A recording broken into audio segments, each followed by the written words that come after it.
Assalamualaikum warahmatullahi wabarakatuh. Perkenalkan, nama saya Mifta Maharani dengan NIM 2104226.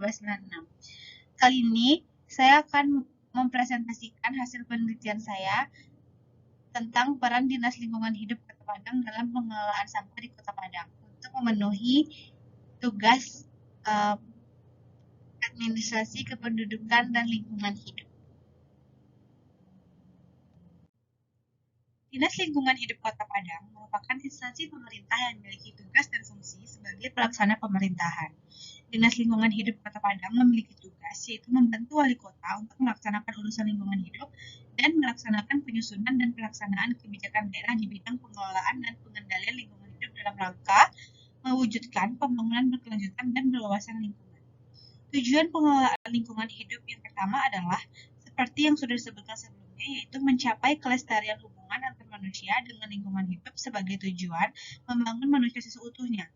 Adapun tujuan selanjutnya ialah mewujudkan manusia sebagai pembina lingkungan hidup. Latar belakang dari penelitian ini yaitu peningkatan jumlah timbunan sampah merupakan salah satu masalah negatif terhadap lingkungan hidup yang menjadi permasalahan, yaitu peningkatan timbunan sampah yang melebihi peningkatan sarana pengelolaan dan fasilitas pelayanan yang ada, sehingga sampah menumpuk di TPS dan TPA. Narasumber dari Dinas Lingkungan Hidup di Kota Padang menyebutkan di hari biasa mencapai 400 sampai 500 ton sampah dan jika perayaan hari-hari besar bisa mencapai 700 ton lebih. Maka dari itu diharapkan Dinas Lingkungan Hidup Kota Padang untuk lebih berupaya dalam mengelola sampah agar sampah tidak menumpuk di lingkungan sekitar maupun di tempat pembuangan akhir. Tujuan penelitian ini yaitu untuk memahami, mengevaluasi, serta meningkatkan efektivitas program pengelolaan sampah di Kota Padang, dan juga mengetahui peranan Dinas Lingkungan Hidup dalam pengelolaan sampah dan program yang dibuat untuk pengelolaan sampah di Kota Padang. Adapun kaitan antara kegiatan dengan materi perkuliahan saya ini yaitu pengelolaan sampah yang baik dan berkelanjutan merupakan bagian penting dari upaya pelindungan lingkungan dan kesehatan masyarakat. Maka dari itu, jika pertumbuhan penduduk meningkat, maka faktor yang dapat dihasilkan yaitu pola konsumsi yang juga meningkat dan mengakibatkan sampah menjadi meningkat juga. Salah satu materi pembelajaran administrasi kependudukan dan lingkungan hidup tentang perkembangan penduduk, pertambahan penduduk, pertumbuhan dan masalah kemiskinan, serta keterbelakangan dapat dikaitkan dengan pengelolaan sampah itu sendiri. Contohnya, dalam perkembangan penduduk, pertambahan serta pertumbuhan penduduk dapat menyebabkan peningkatan jumlah sampah yang dihasilkan. Semakin banyak populasi penduduk, maka semakin banyak pula sampah yang dihasilkan seperti penggunaan barang dan kemasan.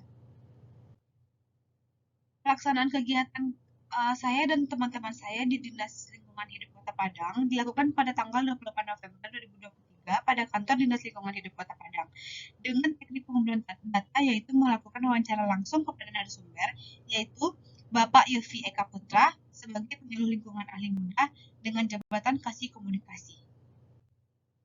Hasil yang saya dapatkan dari penelitian saya dan teman-teman yaitu yang pertama, kami bertanya tentang peran DLH dalam pengelolaan sampah. Apakah hanya sampai di TPA saja atau ada pendauran ulang? Berdasarkan narasumber menyebutkan di RT RW Kota Padang sudah mulai untuk pengelolaan sampah melalui bank sampah sesuai dengan Sekda, supaya sampah sampai ke TPS tidak terlalu banyak, apalagi organik. Organik termasuk banyak yang lebih kurang 88% dan anorganik 12%. Sampah yang ada di Kota Padang itu pada umumnya organik. Pengurangan sampah melalui BAK sampah masih belum bisa didata oleh pihak DLH seberapa banyak pengelolaan sampahnya organik dan anorganik yang telah berkurang di masing-masing RT atau RW tersebut.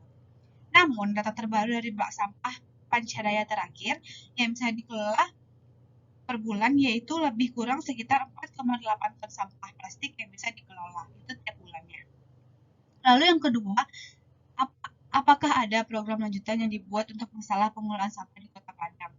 Narasumber menyebutkan telah ada, terkhususnya yang ada di TPA rencana pada tahun 2024 sudah ada RDF, yaitu sampah yang nantinya akan dijadikan bahan bakar akan tetapi belum diketahui hasil sampah yang dibakar berapa banyak yang dapat dibakar dan dimanfaatkan oleh pabrik.